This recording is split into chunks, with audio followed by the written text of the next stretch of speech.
If you want to know the kind of man that you crave, your type, the kind of man who just inspires raw chemistry in you, where you just feel like you need this person, you fantasize about this person, look at your Mars sign. And if you want to see what's coming up for you in love this next year, you can book a love reading with me where I will look into the next year, answer all of your questions, and give you timing, transits, and specific dates. Or if you're looking for your future spouse and you don't know where he is, you don't know when you're going to meet him, you don't know what he's going to be like, you can book a future spouse reading where I get down to the nitty-gritty of when, who, how, all of that kind of jazz using astrology and tarot. The link is in the description below. So let's get into Mars in Aries. Mars in Aries is a typical kind of alpha male obsession. There is a desire for a man who doesn't hesitate, who chases you, a man who says exactly what he wants. You like a man who takes charge, the kind of guy who just immediately asks for your number, immediately asks you on a date, immediately kind of just tells you that you're attractive, what they like about you. There's a little bit of a direct, even maybe crudeness that can come with men with Mars in Aries or even Venus in Aries. A lot of times what you're seeking is a man whose love language is to just go for it, to be direct, to be confident, to kind of take you away, if you will. There's also a sense of just wanting a guy who's going to make the first move without like blinking, without needing your constant validation, a sense of like wanting to be desired openly and boldly. Now, if you have Mars in Taurus, you're going to be seeking a man who is persistent, stubborn. There is a sense with Mars and Taurus where you like a man who maybe provides for you, maybe a man who will kind of jump through hoops for you. A lot of times Taurus has a lot to do with your values. It has to do with your need to feel loved and held and like you're worth something. And so you're going to be seeking a man who is slow and steady wins the race, the kind of man who doesn't just give up on the first try. These men can be sensual. So you're seeking a sensual man, maybe a man who's a little bit touchy, a man who kind of takes the lead in terms of the sensual compatibility in the relationship. There's also a desire maybe for a provider type of man, a man who kind of pays the bills, who takes care of you, who takes you on that nice dinner date, right? Mars and Taurus is also big on like wanting a man who kind of adapts to you. And this is because Taurus is a little bit of, it's a fixed sign, so there's a sense of like you wanting them to kind of accommodate you. There's a little bit of a princess treatment energy to Mars and Taurus, desiring a man who gives you that princess treatment, who's going to be steady. And even something I've noticed with Mars and Taurus is like a sense of them being willing to play the long game to be with you, them being willing to wait a long time or to learn and adapt and become the man that you are seeking, right? It kind of reminds me of, I actually didn't even see this movie, The Materialist, but from the trailers, Pedro Pascal in, like he was like kind of like a billionaire or something. Like this is very that Mars and Taurus, and I believe Pedro Pascal has like a Venus in Taurus, so like that really tracks for him. So Mars in Gemini, this is about wanting a really witty man, a man who's very charming, a man who has a slick, smart mouth on them, right? Like this is like the sarcastic, kind of teasing, a little bit chaotic type. It kind of reminds me of Dylan O'Brien. For some reason, I actually don't know Dylan's chart, so I don't really know if he has any Gemini in his chart, but there's a sense of like wanting a man who can talk you through it in the bedroom as well, but also like a guy who's maybe they curse a little bit, maybe they just you know, they're kind of a smart ass at times. There could also be just a desire for a man who really tries to get to know you, to be your friend, to kind of actually get to know you in your mind and, you know, banter back and forth and have inside jokes and, you know, have that kind of, you're just kind of sitting there replaying the things he said, like the way that he like had a little smirk on his face. Like Gemini's like, I like to think of it as boy prince energy. It's a little mischievous. That's kind of, you know, your type could be the type who's like a little bit unpredictable, keeps you on your toes, clever conversation. And there could also be a sense of like wanting them to keep you a little bit guessing, like, I wonder what they meant by that. I wonder what they meant by this. Like having a little bit of a, you know, a sense of self where they play around a little bit, right? They could be a little mischievous. Now, if you have Mars in Cancer, this is definitely seeking that kind of man who's like, he's a warm hug. Weirdly, something that's coming to mind is like an Edward Cullen type. Even though, you know, you could even say the same for like maybe Mars in Pisces. But with Mars in Cancer, there's a sense of wanting a man who's protective over you, like a very protective kind of guy. Like he brings you water, he remembers your favorite drink, like he makes sure that you're comfortable, like really wanting a man who really centers you in your emotions. And like Cancer could also just indicate like really wanting to be emotionally provided for and taken care of, like having a man who stands up for how you feel. Like they're interested in, you know, if you're angry, they're angry. Like I don't like them if you don't like them kind of vibe. Or if you're uncomfortable, if they're like, oh no, we gotta fix this situation. I saw this kind of TikTok the other day where this girl, she was like drinking like a protein shake from like a protein shake cup, and like it was dripping, and her husband was like, no, this is garbage, this thing is garbage, it's dripping all over you. And then he like switched it into another cup, and she was like, well, maybe I didn't screw it right. And he was like, no, you did it perfectly. They're the problem, this is just a piece of crap. That's very Mars and Cancer, like wanting a man who is even more concerned with your safety and even more concerned with your comfort than you are. And it kind of makes me think of Edward Cullen in the sense where it's like even a little bit possessive-y, or like, you know, where he literally just like is like, no, you can't do that, this is for your safety. So there could be a little bit of really fantasizing or romanticizing that kind of behavior of like wanting a man who is very protective, even if sometimes it could come off as controlling. We also have Mars in Leo. So Mars in Leo, this is like your typical, you know, he thinks he's that guy. You know, there's a sense of wanting that kind of man who knows he's all that, but you need him to, there's a little bit of like he thinks he's all that, but I'm gonna pretend that he's not. Liking that kind of dynamic where he's a pretty boy and he gets all the girls, or he's like really successful, or he's like obviously a guy who's used to getting everything he wants, and then you want to be the exception to the rule of like, no, I see that you're all that, but I'm not going to give in to your stuff. It kind of reminds me of like that one movie, Starstruck, where it's like he's kind of full of himself a little bit, and you know, she's like super cool and she doesn't give him the time of day, and she's like, I don't even know who you are. That's very Mars and Leo. Seeking a man who is a little flashy, he's a little charming, and he knows he's charming, a little bit self-obsessed, but in a way where like you can humble him, and then when you do give him a compliment, he thinks it's like really serious, because he's like, oh wow, it really means something when it comes from you, kind of vibe. So there's definitely a desire to be with a man who's a little bit dramatic, he's a little bit weirdly, it reminds me of Rhysand from A Court of Thorns and Roses, where he's like, you know, he thinks he's all that, and you know, there's a little bit of a push and pull going on, but then over time he really values her admiration when it's real, right? Because he knows that she wouldn't just give him a compliment. That's kind of like the trope that you guys might be into, the kind of dynamic and man that you might be drawn to, who's a little bit possessive, and when he does care, he's like, no, this is my woman, like you don't speak to her that way. Like Mars and Leo men, a little bit Gomez Adams energy, where at the beginning they could be a little bit flashy and a little, you know, they think they're all that, but over time, because they want to earn your admiration, you become like their queen, essentially. Mars in Virgo, you guys really love a smart man, a man who is intelligent, a man who is service-oriented. That means like he's going to do things for you. You like also a man who's very consistent, reliable. He's there when he says he's going to be there. This is like a desire for a partner who is competent, you know, finding competence sexy, finding intelligence sexy, a man who remembers the details. Like for some reason, Mars and Virgo is bringing to mind Mr. Darcy from Pride and Prejudice, like where it's like, it's all in like how much he thinks about you, even if he's like not always expressing it. It's like the way that he like knows that Elizabeth loves to take walks, or it's the way that he just remembers everything she says, right? Mars and Virgo is like a little bit of like that. He's a little clean cut, he could be a little bit uptight, but he's actually really attentive to detail. He shows up and he's very particular, and even in his speech, you know, Mercury, you know, we have Virgo energy going on, so Virgo is ruled by Mercury. Mercury exalts in Virgo, so there's a desire for a man maybe who writes you things, he writes you notes, he spends like his time replaying the things that you said.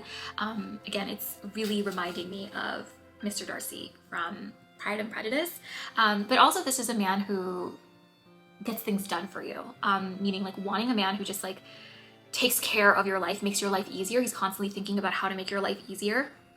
Like, you know, you just get into your car and it's already set up, it's the car's washed, you know, the oil's changed. Even just like waking up in the morning and knowing that he has like your water, and like he knows what you like to eat, he knows your coffee order, like that's kind of the energy of Mars and Virgo, is like to be loved is to be known, right? Then we have Mars in Libra. So Mars in Libra, you love a flirt. These are the pretty boys, the flirtatious men. It kind of reminds me of, what's his name? Jeremiah from The Summer I Turned Pretty, where he's so likable, funny, he makes things easy. There's a sense of like partnership, and there's a sense of like him being a little bit of a gentleman, but also there's like a sense of like him making daily life easier. You know, Libra is all about like getting along, harmony, like finishing each other's sentences, having a man who is smiley and positive and brings a lot of ease into your life. Mars in Libra is also like a very romantic Mars, so really liking a man who is, you know, he's a good kisser, he's got a little bit of that suave, he's a flirt, he's flirtatious, but he's ultimately a gentleman, right? So yeah, it's definitely giving me very Jeremiah Fisher. It also could just mean like you like men who look good, right? Men who take care of their aesthetic, men who really pay attention to the way that they look, to the way that they dress.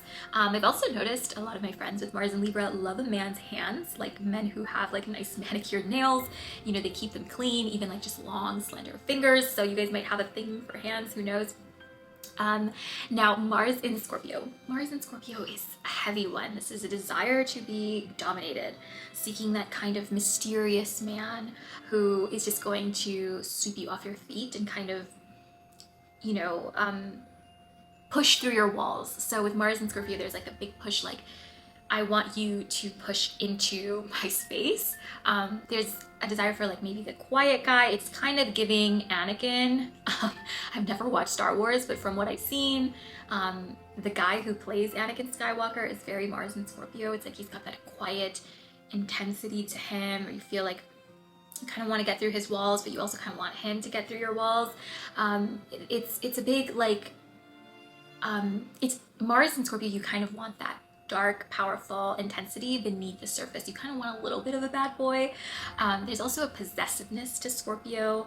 You might desire like almost a primal fixation or obsession energy from your person, right? It's like that sense of like thinking about how they're thinking about you across the room. And this is a little bit of a toxic like person that I'm thinking of, but I'm also thinking of Harden from the After series. That's kind of Mars and Scorpio. It's like, it's a little bit of like, I want that volatility, I want that intensity, I want a little bit of that desire and obsession coming through. These are the kinds of men who are going to trigger your chemistry and your lust and your desire, right? Because that's really what Mars is. It's like, that's your masculine archetype, even if it's, you know, in its shadow. It's like, this is that Mars and Scorpio energy. Now, Mars in Sagittarius. So Mars in Sagittarius really makes me think of Cassian from A Court of Thorns and Roses, or even, what is that actor's name? The guy who plays Aquaman? I know his name. I don't know why I'm forgetting his name right now, but like a really, like, even, oh my God, like Jamie Fraser from Outlander. Like, that's the archetype of Mars and Sagittarius, like wanting a big, strong man who's like different from you, who inspires freedom, who like can pick you up and throw you over his shoulder. Definitely wanting a man who brings adventure and laughter and excitement into your life. And also just like even having a man who like really pushes your buttons a little bit. You know, there's kind of a push and pull with Sagittarius. Really wanting a man who also can teach you, who is different from you, who can introduce you to new experiences. Also, there's a sense of like wanting a partner who's got this larger than life personality, or like literally a larger man. Sagittarius is ruled by Jupiter, so there's a desire to kind of either like look up to him, or like that he's bigger, or even that he just is going to show you parts of his life that you've never experienced. Wanting to be kind of swept off your feet and taken on an adventure is kind of the Mars and Sagittarius fantasy. You know, that even longer hair, right? Sagittarius is like, there can be a hipster or like freeing quality, just like a man who's free, a man who inspires you to be free, to kind of throw caution to the wind and just do something crazy. Mars in Capricorn, this is Christian Grey, right? It's like the stoic, successful, powerful man who takes charge and is a little bit controlling, but he has just a soft spot for you. That's the Saturnian fantasy, right? Capricorn ruled by Saturn is that sense of want, you know, maybe you've got some daddy issues. It's wanting that man who is going to tell you what to do, who's going to be even a little bit mean, but then you realize that you're like the only soft spot in his cold hard heart, right? There's also just like an admiration of men maybe in suits, or like men who are a little dominating and kind of, you know, take the lead and kind of tell you like, I'm picking you up at 7, wear something nice, right? And you're just like, oh yeah, pick me up, yes please. Or even just like the kind of man who's like, absolutely not, I'm paying the bill, right? Mars in Capricorn is like really desiring a man who's like driven, disciplined, who commands respect, and then feeling like he's your protector, feeling like you are the one soft spot in his life, right? So Mars in Aquarius. So Mars in Aquarius is, you kind of want the weird guy. You're like, you know what? The guy that gets me going is the weirdo in the corner. There is a sense of maybe wanting a guy who's a little bit even of a loner, a little bit of an antisocial person. Weirdly, it's a little bit just like making me think of Edward Cullen, just in the sense that he's like this weird vampire, and he like just sits and like he kind of just sits and mopes in the corner, and he like drinks blood, and like he doesn't have any friends, and he's like a 108-year-old virgin. Like Mars in Aquarius is like really desiring that one guy that nobody else understands. There's a big theme around being misunderstood. Even like archetypes like the Joker, Mars in Aquarius is like, I want the emotionally unavailable, somewhat misunderstood guy that only you can understand. When really it's like, he's a little bit emotionally constipated, but you take the time out of your life to be like, no, I want to be the one person that understands him. Mars in Aquarius can also, you know, create an attraction to a best friend archetype. So, you know, just being attracted to people who you have a really strong mental connection with, but really wanting almost like a little bit of a mad genius weirdo who other people are just like, yeah, like he's kind of crazy, or we don't really get that guy, or we don't really understand that person. But then there's you, and it's like, that's the one that I want. I'm gonna go figure out all of his weird little niche interests. It's very what's her name, Harlequin and Joker energy, or like you know, Edward Cullen in the particular sense that he's like a weirdo loner vampire, and Bella's like, I'm eating it up, I'm eating that up. That's like great, right? So Mars in Aquarius could be, that's like that sexy archetype that you're seeking, who really gets you going. It's just the weird misunderstood guy, loner in the corner. And then we have Mars in Pisces. So Mars in Pisces is the classic romantic. This is the guy who writes you poems, the guy who's like down bad. He's so down bad. It's giving Conrad Fisher from The Summer I Turned Pretty. Like, he is so obsessed with you that he's like fantasizing about you, but he's also a little bit distant. It's like very much the standard slow burn romance of like that man who's like so deep and emotional, but he like, it's kind of deep inside of him, and you have to kind of, you feel like the man who feels haunted by you. Like, he's so in love with you, he's tormented. He's like, I can't even think or do anything because I'm haunted and tormented by you 8 years ago. It kind of reminds me of that one a Jane Austen novel, Persuasion. That's the Mars in Pisces archetype. Like, it's been 5 years and they have never let you go, right? Like, they've been in love with you the whole time. Conrad Fisher moves on 4 years and he's like still on Belly. Like, he cannot move on. That is, you know, the Mars in Pisces. He just sends you a song, a cryptic message in the middle of the night. He gives you an infinity necklace but hides it, and then you find it and you're like, oh my gosh, he loves me so much. Those are the men that have you going down bad. Okay, so that is all I have for you guys. I really hope that you enjoyed that, and I'll see you guys in the next one.